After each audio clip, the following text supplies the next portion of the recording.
Hello cinema ரசிகர்களே, இது உங்கள் ஏஞ்சல் அருணா. என்ன பாஸ், ராயன் ரகளைய முடிச்சிட்டு நம்ம தனுஷ் ஐயா இப்போ அடுத்த அதிரடிக்கு தயாராகிட்டாரு. அவரோட 55வது படம் இன்னைக்கு பிரம்மாண்டமான பூஜையோட ஸ்டார்ட் ஆகிடுச்சு. யாரு இயக்குனர், என்ன கதைன்னு ரசிகர்கள் மண்டைய பிடிச்சிட்டு இருந்தப்ப படக்குழுவே அந்த புகைப்படங்களை ரிலீஸ் பண்ணி சர்ப்ரைஸ் கொடுத்திருக்காங்க. இதோ அந்த 7 ஜொலிக்கும் தகவல்கள். 1.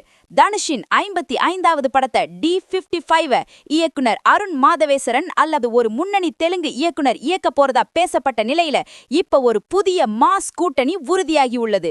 2. இந்த படத்தை ஒரு பிரம்மாண்டமான பீரியட் ஆக்ஷன் டிராமாவா எடுக்க திட்டமிட்டிருக்காங்க.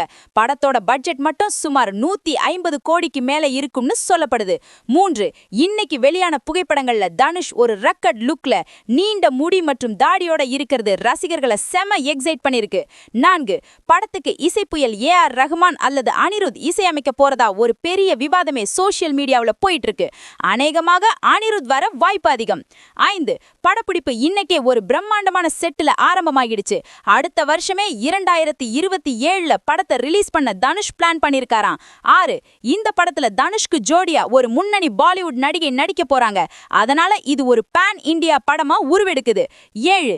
தனுஷ் தன்னோட சொந்த தயாரிப்பு நிறுவனமான வண்டர்பார் பிலிம்ஸ் மூலமா இந்த படத்துல இணைஞ்சிருக்கிறது இன்னும் கூடுதல் சிறப்பு. கண்ணா, தனுஷ் ஒரு தடவை முடிவு பண்ணிட்டா அவர் பேச்ச அவரே கேட்க மாட்டாரு. ஆனா ரசிகர்களோட எதிர்பார்ப்ப கண்டிப்பா பூர்த்தி பண்ணுவாரு.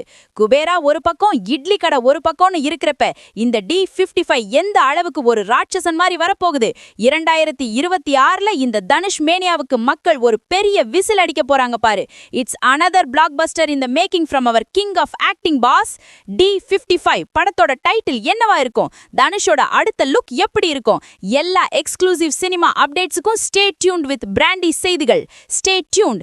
உண்மையை லவுடா சொல்வோம், குவிக்கா சொல்வோம். This is Angel Aruna signing off. Keep watching. Bye bye. ஒரு விசில் போடுங்க பாஸ்.